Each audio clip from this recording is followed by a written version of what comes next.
everyone, welcome to Chemoholics, your one-stop channel for making chemistry simple, clear and exam ready.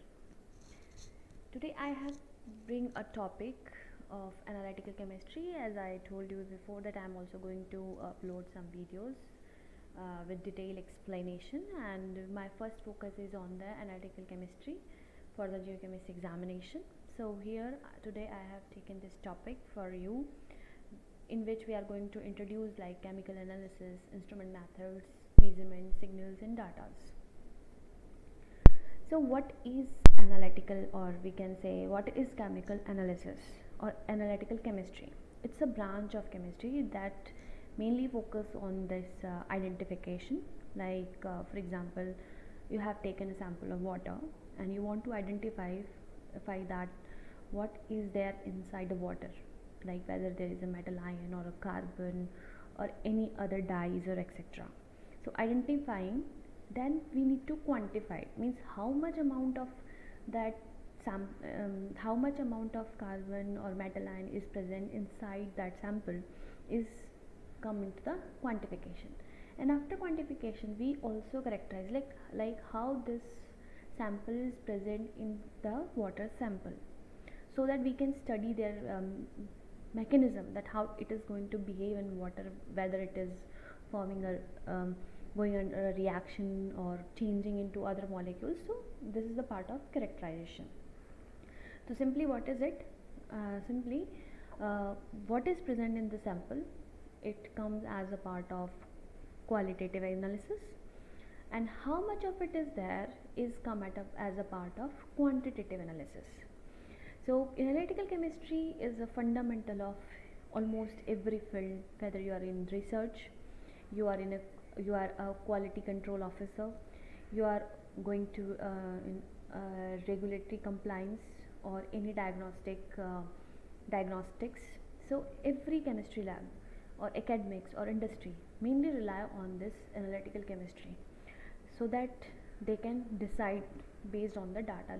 Like for example, even if we go in the hospital, they take our blood sample and test that how much is hemoglobin is there, what is the how much amount of red blood cells, WBC counts, so that, and based on that data they find out that what kind of disease is there. So every lab, wherever the sample is required, analytical chemistry is very important. Whether you are in environmental monitoring, where you want to test the air quality or test the water, in pharmaceuticals, where you want to check whether your drug has the purest amount of, if there is an impurity or not, and how much doses is required for a person to give this drugs. Like when we utilize a medicine, we have checked there some combination of the medicine, like paracetamol is 500 mg, cetirizine is 40 mg, 10 mg, you can able to see that on the drugs. And then food safety, like people also check, we have also listened a lot of news around us, like कि छापा पड़ गया इस company पे कि इन्होंने सामान अच्छा नहीं था, अल्टरेशन मिला उसमें, इस तरह से. And forensic science to find out the criminals, check DNAs and any other biological samples, and material science for like polymers, nanomaterials for paints. So in this all industry, this chemical analysis is very important. Now what is the difference between qualitative and quantitative analysis? So basically these two are the main goal for the analytical chemistry. As I already told you that qualitative is just the purpose to identify what substance are present in a sample. Output is descriptive. For example, descriptive, just okay, in water sample lead is present, in this water sample mercury is present, and there's some example like color change in pH indicator. So in that only you can able to say that okay, this is acidic, this is basic, but you are not able to find out that what is the pH of that solution, only acidic, basic or neutral. Then we have also done many flame tests in our 12th class, like flame test detection for metal ion. As you can see, every metal has their different flames, like lithium has red, sodium has yellow, potassium has purple, cadmium is orange, copper is green. So this kind of only the descriptive part, that what is there, is come into the part of qualitative analysis. And there is a second part, that is quantitative analysis, because this is the most advanced part of this qualitative. In qualitative we are only able to find out what is present there. Now we need some more sophisticated techniques to find out how much that part is present there. So this will give you output as a numerical value, like in that same water sample it has 3.5 mg of lead per liter. So for that, what generally we utilize this titration we use in 11th and 12th classes. Spectroscopy meter like UV, generally UV, atomic absorption spectroscopy, IPS, OES. Then we also have this gravimetrical analysis, where we convert a soluble state into the precipitate to measure out the amount. So here is some pictorial depiction of this qualitative and quantitative analysis. Like this will part of the quantitative and this is the part of the qualitative analysis. And there are some pioneers in analytical chemistry, because many scientists has contributed to it, like Robert Boyle. We can say he is the father of modern chemistry. He generally emphasized on experimental methods and then systematic analysis. He is the person who promoted the using indicators for acid-base reactions. Then Anthony Lavoisier, he developed law of mass conservation. We have already studied in our 11th class, and introduced the quantitative measurement in the chemistry. And then here Justus Vaughan, who is a pioneer of the organic chemistry, to introduce the laboratory training like elemental analysis, where we have did this Lassagne test and all to find out whether nitrogen is there, then carbon is there, and hydrogen is there. So elemental analysis, this is called CH analysis, where sample was burned and there how much amount of carbon, hydrogen, nitrogen is evaluating. They are quantifying this and then give us the data that what is the percentage of this carbon, nitrogen and oxygen is there. Then there is this Mohr, he improved the volumetrical analysis. And Kolthoff, he regarded as the father of modern analytical chemistry, and he established analytical chemistry as a rigorous scientific discipline. He significantly advances the potentiometry. We check the pH meter, then titrometry, then precipitation. He is a pioneer in this part. But when we go through this analytical process, there are some systematic sequence and that steps that we need to follow to identify and quantify a substance present in a sample. So there is a first thing is that what is your problem? What do you want to find out? Whether you find out WBC in the blood, you find out how much metal is there in the water sample or soil sample, or how much reactant and product present inside the in a chemical reaction container. Then we need to take the small amount. We need to collect a small amount of sample that represent the whole reaction container or the whole part of the whole part of that we want to analyze. So we collect the representative sample, and obviously we also have some standards which are contamination free, so that we can compare both of the sample. Then there is a requirement for sample preparation, and sample preparation is based on what you want to find out, and accordingly you can dissolve them, you can filter them, you can digest them. So there are many sample preparation methods.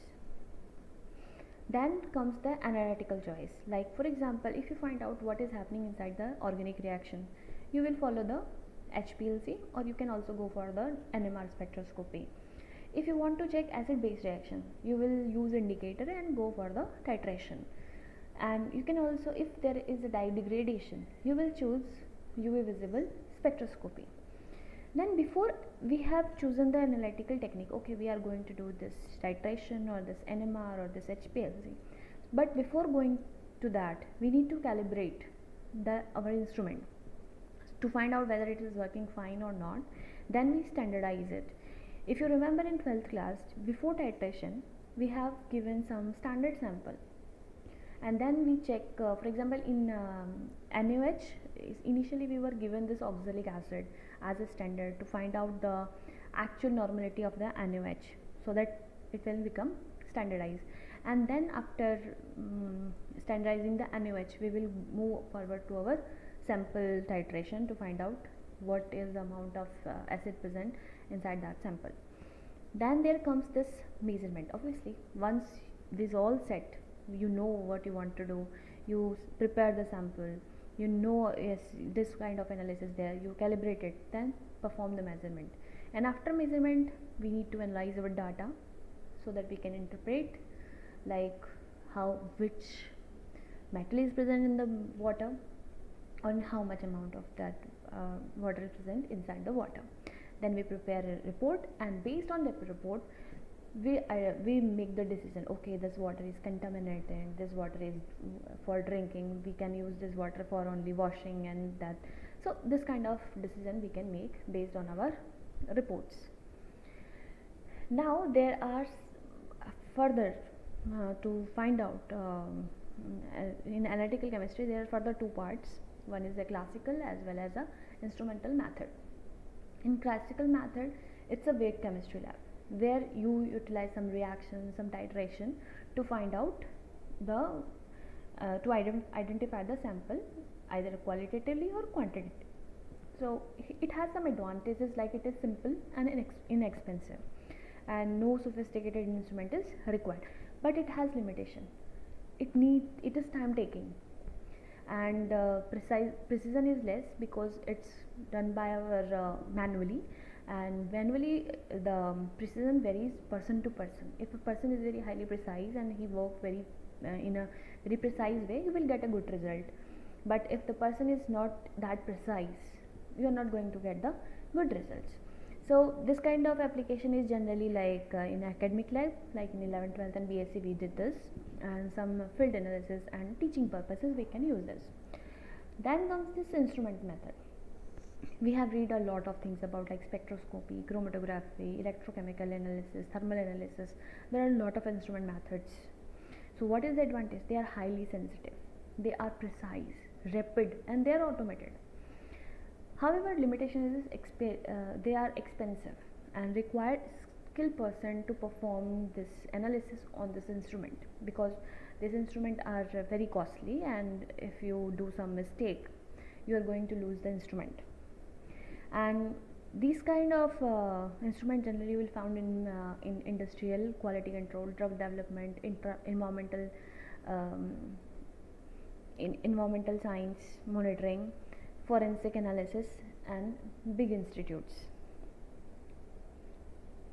Now let's see. I have summarized this here as a key difference, like equipment, basic level, just pipettes, beaker, flask, etc. And in here we need sophisticated instruments. Sensitivity is low to moderate, and in instrument the sensitivity is very high. Sample requirement, in classical method we need more amount of sample, and in instrument you need very less amount of sample. It's time consuming, however instrument method is fast, cost is low, and this is high. But both methods are essential in modern chemistry. Choice generally depend on resources, accuracy, that like you just want to quantify and you just want to learn what is happening, then there is no need for accuracy. Then you just want to learning purpose, then it's okay. And what kind of sample is also there. So there are basic things that according to which we need to decide whether we are going with the classical method or we are going with the instrument method. And for today's video I am going to summarize this lecture by this last slide, and here are some key terms that use in this analytical terminology, and it's their definition. Please take a screenshot of it and please remember and read it sometimes, that what is that meaning, because sometimes in paper like Geochemistry or any other competitive exam in specifically the this multiple choice answering type question paper, you will be given this, and you will be given that is true or false, match the following. So in that kind of thing it will be helpful for you. Like, what is sample? A small quantity taken from a large batch, means it the small quantity, but it should represent the whole batch of the analyst. Okay, then analyte means the sample. In sample, what you want to find out? The sample, the for example, in water, lead is there, so water is the sampling and the lead is the analyte. Then there is a matrix is except analyte, means except lead, whatever is there in water is known as matrix. Now accuracy means closeness to the actual value. Precision, reproducibility, means for example, you are running some process 2 to 3 times, and each time you are getting almost same value, that means you are precise. Sensitivity is limit of detection. This means how a technique is sensitive to word detection of certain analytes. Then there is the limit of detection, limit of quantification, and there are some more analysis there, and some of them I'm going to explain in my upcoming video. So stay tuned with me for my next video. So with that, thank you so much for watching. If you found this video helpful, please hit the like button and share it with your friends, and do not forget to subscribe my channel for more updates on chemistry, research tips and exam guidance. Your support truly motivates me to create more helpful contents. So bye bye, see you in my next